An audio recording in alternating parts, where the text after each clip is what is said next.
As who am I and what do I do? As you guys know, my name is Brandon Bell. I am the CEO, president, founder of the Brandon Bell Foundation, which is a nonprofit organization that helps people that are coming out of the criminal justice system, help them matriculate back into society. It gives them scholarship opportunities to go back to school. We challenge certain sentencing laws that would essentially help them expunge their records and help people that have been wrongfully convicted get out of prison. I am an entrepreneur. I have my own business, Bellman and Associates, which is a professional development firm that helps people develop professionals within certain companies.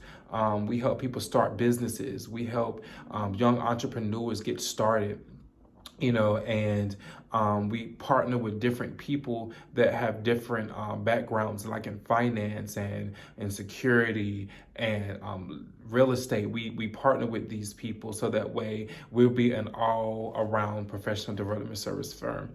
I also have written two books, Life After Conviction, which was my very first book, Success Strategies for Success After a Criminal Conviction. Also, I wrote Credit Hacks 101, Maintaining Financial Wellness. And that is helping people become credit literate, I would say, helping people to understand their credit, understand the logistics of their credit, and understand the hacks of the credits and how people can boost their credit score. And I'm working on my third book. Actually, I'm working on two books at the same time, but I'm not going to release the names of those books just yet. But I am working on two books at the same time, and you guys are going to get one of those books in a couple of months. So you guys, when the time comes, go ahead and get that book. I'm an entrepreneur. I'm an author. I am a social justice advocate. I love helping people. I love doing what I do. I work in management, high management. And so I'm just an old school, young guy just trying to accomplish dreams and trying to accomplish certain things in my life that would impact people and that would help people even when I transition, that would help people along the way, and it would leave a legacy to those that are coming behind me.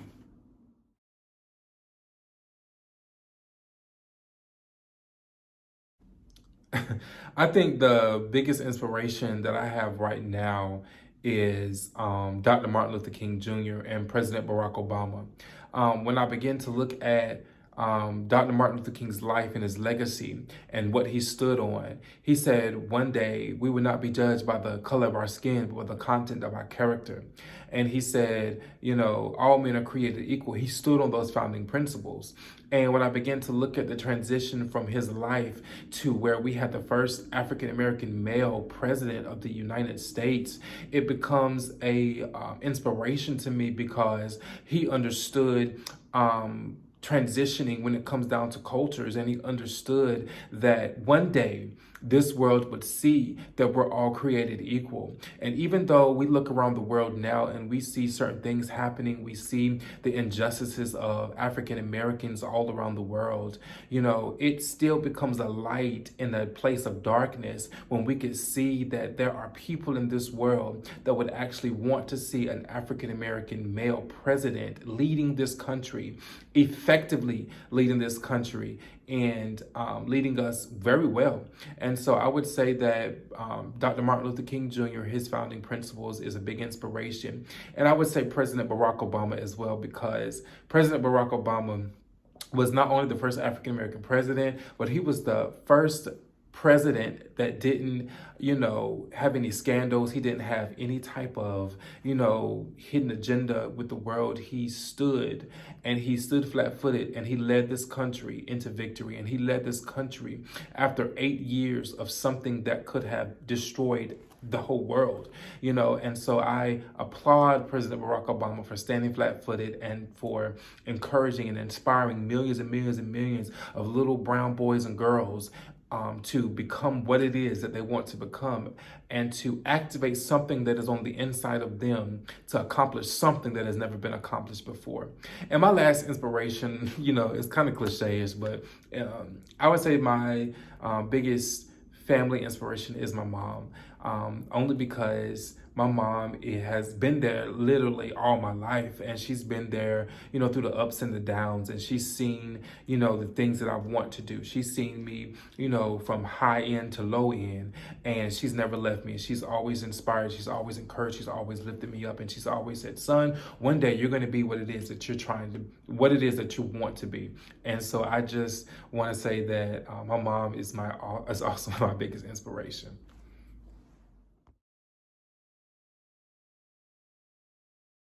So what gave me the passion to do what it is that I do? Um, if you guys know my transitioning, you guys know that, well, some of you guys may know that I was at a university. I don't want to give the university name, but I was at a university, and I was a senior getting ready to graduate that spring. And certain things happen, unforeseen circumstances happen, and I had to transition from that particular school to another school. When I got to the school that I was going to, they didn't have the program that I was in at the previous school. I was a criminal justice major with a concentration in juvenile justice. And when I got to the university, they didn't have a criminal justice program. They had a sociology program with a concentration in criminal justice.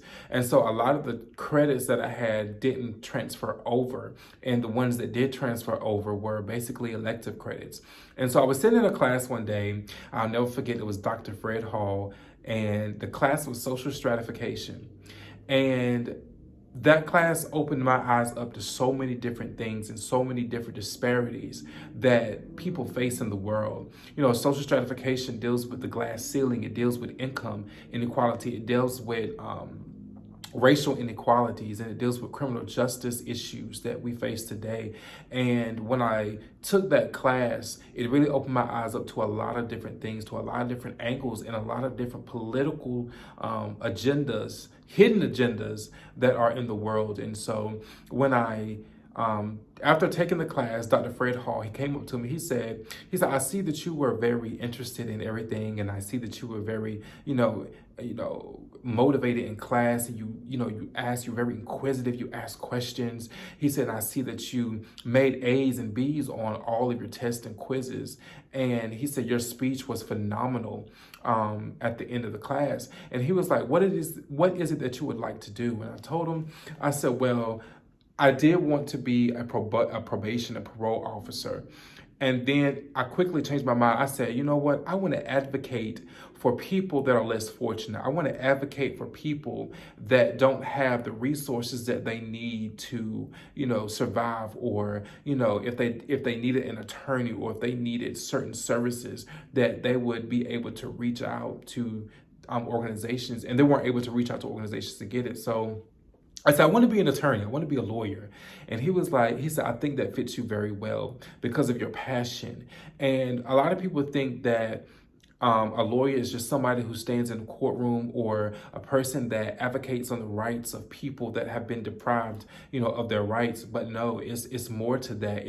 You have to look at it from different angles. Attorneys just don't go to court. Attorneys just don't stand before a judge and, defend or prosecute somebody. They stand in the gap between whether or not somebody is able to get justice for being wronged in the community, or people who have been deprived of their 14th Amendment right up to live life and to the pursuit of happiness.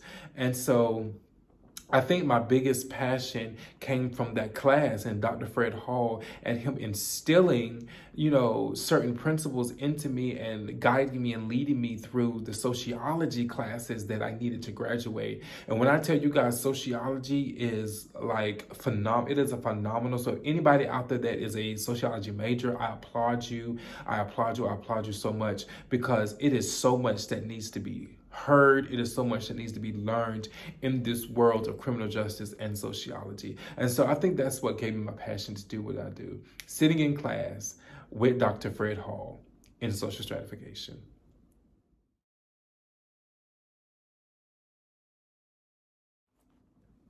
So I think this question is kind of similar to the previous question that was asked, and that was what gives me the passion and the inspiration to do what it is that I do. I stated that Dr. Fred Hall and me in the social stratification class is what gave me, a little bit of passion of what it is that I do. But a lot of you guys don't know is back in 2015, I was convicted. I was convicted and I was sent to prison. And I stayed in there for approximately 9 months. When I got out, I saw the disparities. I saw the convictions. I saw, and not just conviction, when I say conviction, I don't necessarily mean, criminal conviction, but I saw the conviction of the world. And I saw the disparities that I faced. I saw the disparities that I read about in textbooks. I saw that you couldn't get a job, you couldn't get certain things done. You couldn't rent apartments. You couldn't do a lot of things with a criminal conviction and a criminal record. And so I think that one of the biggest things for me was I had to make a way. I had to not just let the system override me and overcome me, but I had to overcome the system. And so I think that the biggest thing for me was to be able to be that light for other people, and to be that light for people saying, hey, you made a mistake. It doesn't have to be like this. This mistake is not the end. And even though you have a criminal conviction, it doesn't mean that this is the end of your life. It doesn't mean that you're not able to accomplish those things that you want to accomplish, because a lot of people come out of prison, they come out of certain they come out of prison, they come out of jails, and they say, you know what, my life is over because of this criminal conviction. It does not have to be like that. And so I wanted to be that light for other people. The Bible speaks about let your light so shine before men that they may see your good works and that it may glorify your Father which is in heaven. And so Matthew 5:16. And so I wanted to be an inspiration to people. I wanted to be an inspiration to, people that were like, you know what, I'm done. I can't do this. I've been in prison for 15 years. I can't come out of the prison system and then just successfully matriculate back into society. It doesn't work like that. And I wanted to be that light to people, to let them know that you made a mistake. You've done something wrong. But your mistakes doesn't have to be the end. It's just the beginning of a lesson learned. And so I always use that quote when I talk to people and when I inspire people. So I think that's one of my biggest inspirations. That's one of my biggest, passions. I guess that's what, I guess that's like the passion and the inspiration that I had to do what it is that I do. I love what I do, and I love helping other people that may not be able to help themselves. So yeah, that's one of my biggest inspirations and biggest passions.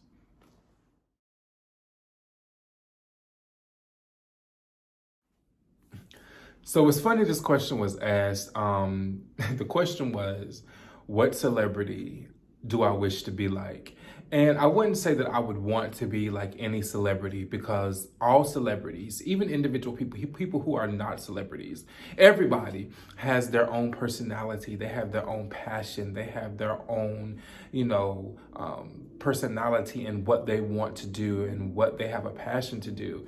What I would say is that if I had to choose somebody, I would want to be in the emulation of President Barack Obama. And I wouldn't say that because I would want to be the president of the United States. No, I would say that because he was the first African American man to accomplish something in a very prestigious positioning. I would want to accomplish something that nobody else has accomplished in the world. I would want to be the first young black male to accomplish something that nobody ever would have thought of. I want the Brandon Bell Foundation to be in all 50 states, and I want it to go international so that way it can cultivate and it can create opportunities for people that are less fortunate than us. So I would say President Barack Obama, in the sense of I want to be the first African American male to accomplish something that nobody has ever accomplished before.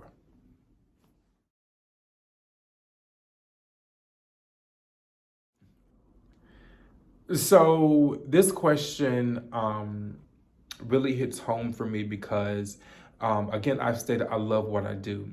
I think one of the biggest issues in the criminal justice system today is the high incarceration rate.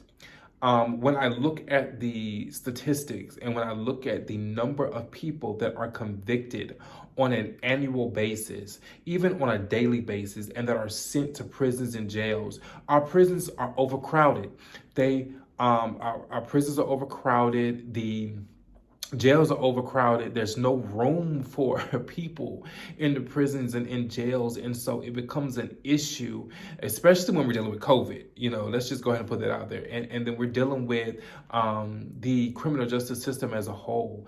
When I begin to look at certain logistics in the criminal justice system, I would say that high incarceration rates are one of the biggest issues in our criminal justice system, as well as being biased in the prosecutorial system as well.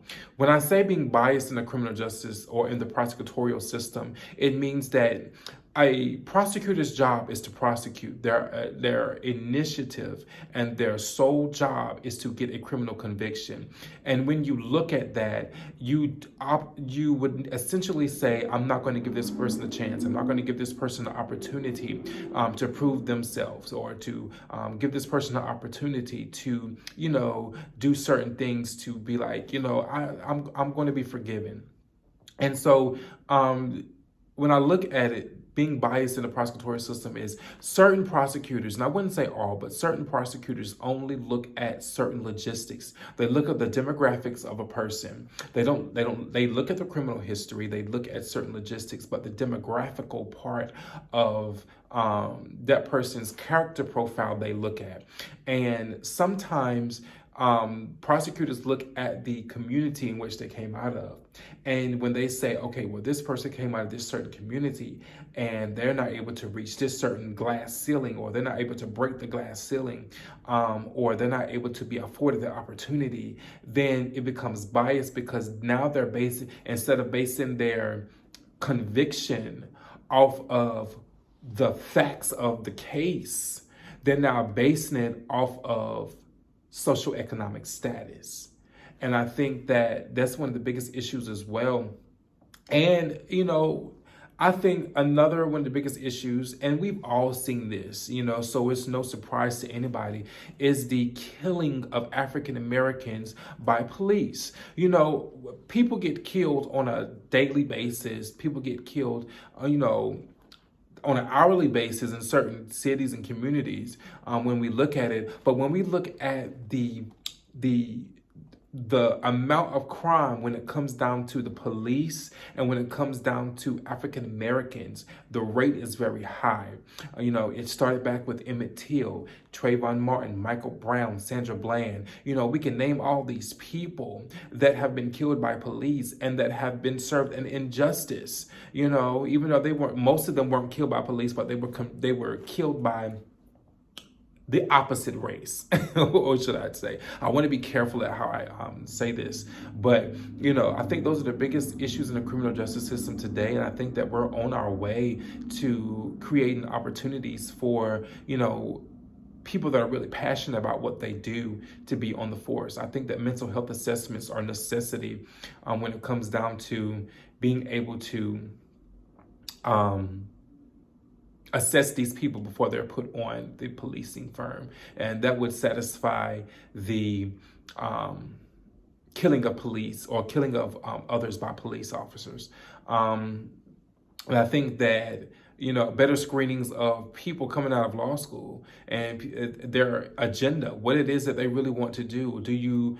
Are you really just there to prosecute, or are you there to actually help individuals? And then the high incarceration rate. What do we do about the high incarceration rate? We give people community programs, but we can't, because there's not any community programs out there for people to, especially with first offenses, to be able to go to.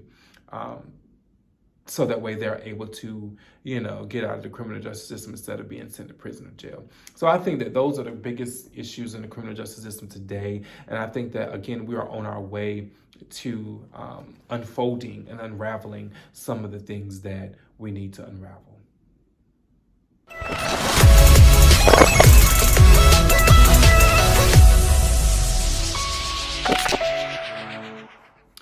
All All right, you guys, that was a little bit about me, what I do, what I love, my passion, a little bit about what the Brandon Bell Foundation does. And I will be coming to you guys more.